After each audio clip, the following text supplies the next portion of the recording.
The tragedy of the commons. Anarchy rules, okay?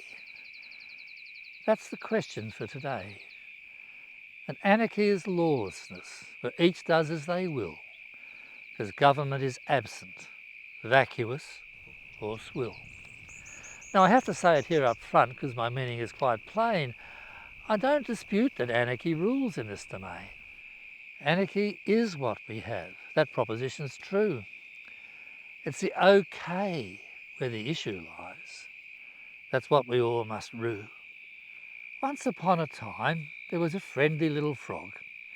Got dropped into a saucepan of water, the poor sog. That saucepan was placed on a fire, and the water slowly boiled. And the frog, being on the grog, kept his jumping legs uncoiled.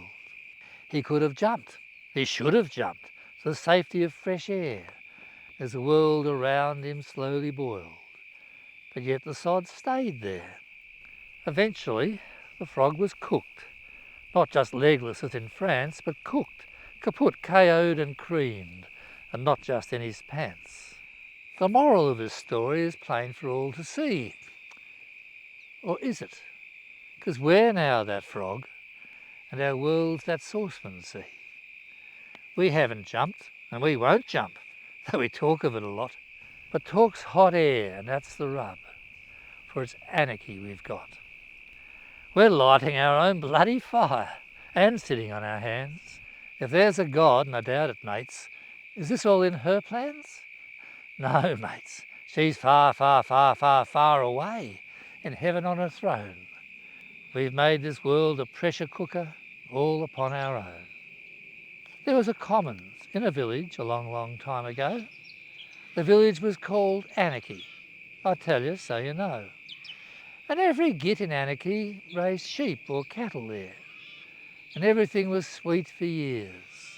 There was plenty grass to share. Now it happened that this commons could take 100 cows. Or sheep if you're a pedant, keep it simple anyhow. And with 100 grazing, balance was maintained. The grass it grew, got eaten, and grew again when it rained. But one of the anarchs, he had a bright idea. He added then another one, the 101st, I fear. He knew, or came to understand, that 101's too much. The commons was overgrazed, spawned bare patches and such. So everybody suffered, as in the little village, less meat and milk resulted from the commons' use and tillage. And everybody shared the loss. But the anarch with that cow got all the meat and milk from it, so he was laughing now. The losses socialised they were, the profits all for him. If he hadn't put that extra cow, he would have been quite thin. But his neighbour, took a while I know, but then he twinked as well and added his own extra cow. And the numbers they did swell. Soon everyone was adding cows, the profits sure to reap, except the common soon was bare, no grass for cows or sheep.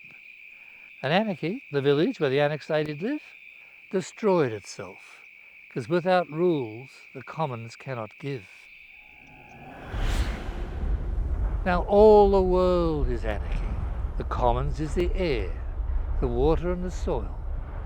All of these we share. And every smokestack that we add is just another cow. And this is not a fable, friends. This is happening now. The tragedy of the commons, let's give it its real name, is that this isn't funny. This is our species' shame. Oh yes, I know, the cows they fart, add methane to the air, but it's people's greed that stuffed this world and laid the commons bare. The world's collapsing climate-wise. The seas are rising fast. And still they say, the jury's out. Best sit upon our arse. It's too expensive for to fix. Let's not rush in too quick. They lay it on thus with a trowel. They lay it on real thick. But back in village Anarchy, what are they doing now? Now they know they've got to clear the commons of some cows. They're arguing, they're talking, they're saying, you go first. It's more your fault than mine, you know, that the commons now is cursed. The tragedy of the commons is nobody rules, because it's bloody anarchy, and the anarchs are all fools. The solution lies in leadership, who takes their cow off first, regardless of the other gits, before the world doth burst. So look around you, have a geek, don't just stand apart, and start with a mirror. A splendid place to start. Are we doing all we can, you and me, my friend, our families and our relatives, to help our world to mend? The future lies in all of us. Our governments are pawns, cowards, cretins, compost heaps, no wondrous moves they spawn. If Earth's the future, it's with us. That's the message here. We are the common saviour, or it's tragedy, I fear.